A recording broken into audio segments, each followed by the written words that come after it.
When the CN Tower was built, a 26-year-old Iranian engineer was hired to supervise the construction. More than 40 years later, Jamill Mardukhi is still on the job. As the chief structural engineer for the CN Tower, he is constantly monitoring the effect that wind, rain, and pollution have on your tower's exterior. Today, in our series Hands On, about Toronto's Iranian engineers, our Mary Weens takes us to the top of the CN Tower. Okay, good morning everyone. Welcome to the CN Tower. Bonjour. Bienvenue à la Tour CN. How are you doing today? Doing good. That's good to hear. The rapidly telescoping view from the elevator is breathtaking, even if the tour guide has listed these details 1,000 times. On the right-hand side. Just down below, you have the Ripley's Aquarium and the Steam Whistle Brewery and Roundhouse. We're currently traveling at a top speed of 22 kilometers or 15 miles an hour, so we'll be at the lookout level in 58 seconds. Did she get all the facts right? All of it? Perfect. The tour guide couldn't have known she was taking the tower's chief structural engineer along for the ride. And Jamill Mardukhi supplies details about the tower that no tour guide could ever know. Like the story about building the sky pod at the top of the tower.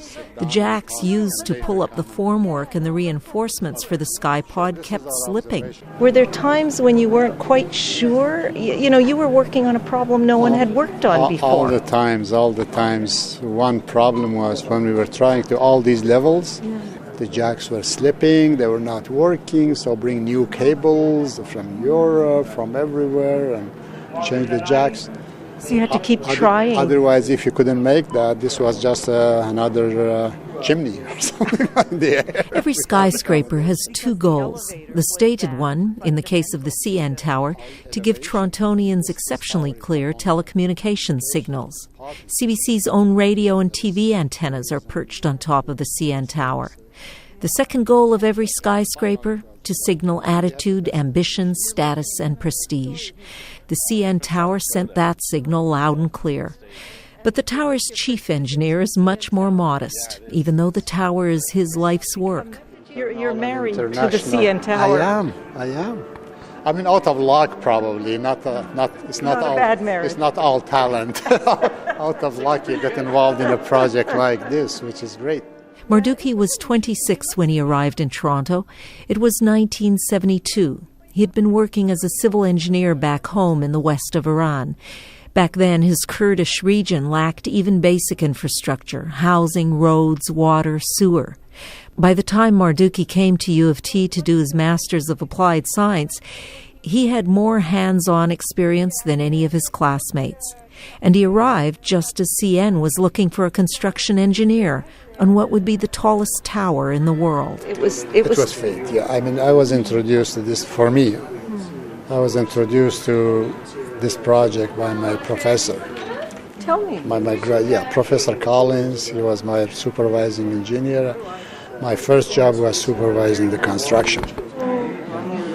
And all this area has changed. It was all dirt and the shorelines and now it's undeveloped area. And now it's covered with high-rise towers. With condo buildings. Even the Sky Dome. I mean, when we were coming down to the site, we were parking at the Sky Dome site. That was all a bare land. It was a parking lot. Available for construction parking. Yeah. We even had our concrete mixing apparatus and testing and everything right around that area. You won't ever get that gift again in Toronto. We never get that. The downtown Toronto, no way. Yeah. That's right. And now the first question. Crews poured concrete 24 hours a day, 5 days a week, shaping a concrete tower on a scale never attempted before. And with the longest elevator cables ever manufactured, making the CN Tower a tourist destination as well as the world's tallest antenna. Elevation, I mean, this tower is not only for telecommunication, it's partly for telecommunication. There is this for tourism, for food store services. Yeah. You're listening in on this story. He's the structural engineer for the CN Tower. Where are you from? We're from South Dakota. Oh, really? Yeah, from the States. And is this your first visit to the CN Tower? Yeah, it is. It's sure is amazing. A family of tourists have gathered around. A rare treat for a couple of twin brothers to meet the tower's chief engineer. It's pretty cool. We can see it out of our hotel window. So yeah. This is for. Be careful. It's a windy day, and this is where What a wind! What a wind! We call this outdoor observation level, and this is where you hear the sounds of the city.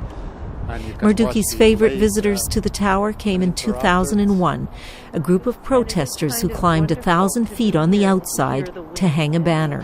So these guys were experts.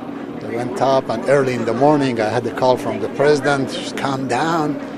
So when I came down, there was the police and there was the experts. They were Greenpeace protesters angry at Canada's failure to ratify the Kyoto Environmental Agreement on climate change. Mardukhi sent up some building stages to bring the exhausted climbers back down to the ground. Before they were arrested, he shook their hands. Coming from a dictatorship in Iran, Mardukhi was delighted that in Toronto the protesters' journey ended with television cameras instead of jail. But that I like. The police were there. More of their concern was for the safety of those people who have gone out. And I loved that so much. So we brought them all down and they let them take some pictures, and then, of course, the police got them. The tower still takes an unrelenting pounding from the elements.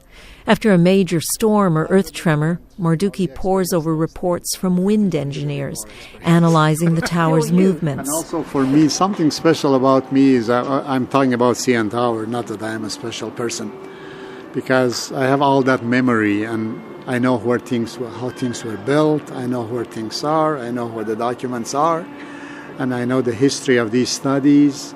This shaped my future, basically. I mean, in the community, internationally, locally, in Canada. Basically, that's the pride. Mardukhi reminds me that 1,600 people built this tower with their hands, crews that he says never get enough credit for one of the world's greatest engineering marvels. And if he feels pride, it's in being part of a project that signals Canada to the rest of the world. For CBC Radio, I'm Mary Weens in Toronto.